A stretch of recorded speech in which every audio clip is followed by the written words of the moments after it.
മലയാളികളുടെ പ്രിയങ്കരിയായ നടിയാണ് മമിത ബൈജു. മമിത തമിഴ് സൂപ്പർ താരം സൂര്യയോടൊപ്പം തമിഴിൽ നായികയായി അഭിനയിക്കുകയാണ്. ലക്കി ഭാസ്കർ എന്ന സൂപ്പർ ഹിറ്റ് ചിത്രത്തിന് ശേഷം വെങ്കി അറ്റ്ലൂരി സംവിധാനം നിർവഹിക്കുന്ന ചിത്രത്തിലാണ് ഇരുവരും ഒരുമിക്കുന്നത്.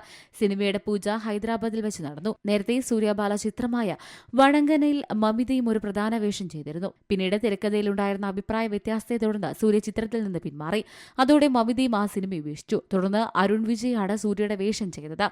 മമിതയുടെ വേഷത്തിൽ ഹൃദയെത്തി. തന്റെ ഇഷ്ടതാരമായ സൂര്യയ്ക്കൊപ്പം അഭിനയിക്കുക എന്നത് ജീവിതത്തിലെ വലിയൊരു ആഗ്രഹമായിരുന്നുവെന്ന് പല അഭിമുഖങ്ങളിലും മമിത പറഞ്ഞിരുന്നു. മമിത ബൈജു, രവീണ ടണ്ടർ, രാധിക ശരത് കുമാർ എന്നിവരാണ് മറ്റു പ്രധാന അഭിനേതാക്കൾ. സിതാര എന്റർടൈൻമെന്റ്സ് നിർവഹിക്കുന്ന ചിത്രത്തിൽ JV പ്രകാശ് കുമാർ സംഗീത സംവിധാനവും നിമിഷ് രവി ഛായാഗ്രഹണവും നിർവഹിക്കുന്നു. പ്രദീപ് രംഗനാഥൻ നായകനാകുന്ന പുതിയ ചിത്രത്തിലും മമിതയാണ് നായിക. ഡ്രാഗൺ എന്ന ചിത്രത്തിലൂടെ ശ്രദ്ധയാകർഷിച്ച താരമാണ് പ്രദീപ്.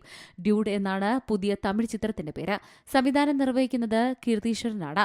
ശരത് കുമാർ, ഋതു ഹാറൂൺ തുടങ്ങിയവർക്കൊപ്പം ദ്രാവിഡ് സെൽവം, രോഹിണി എന്നിവരും വേഷമിടുന്നു. സായി അഭയങ്കരാണ് സംഗീത സംവിധാനം. ദീപാവലി റിലീസായിട്ടാണ് പ്രദീപ് രംഗനാഥൻ ചിത്രമെത്തുക. Entertainment desk, Zee Malayalam news. ഏറ്റവും പുതിയ വാർത്തകളും വിശേഷങ്ങളും വിരൽ തുമ്പിലറിയാൻ സി മലയാളം ന്യൂസ് എല്ലാ ഡിജിറ്റൽ പ്ലാറ്റ്ഫോമുകളിലും ലഭ്യം.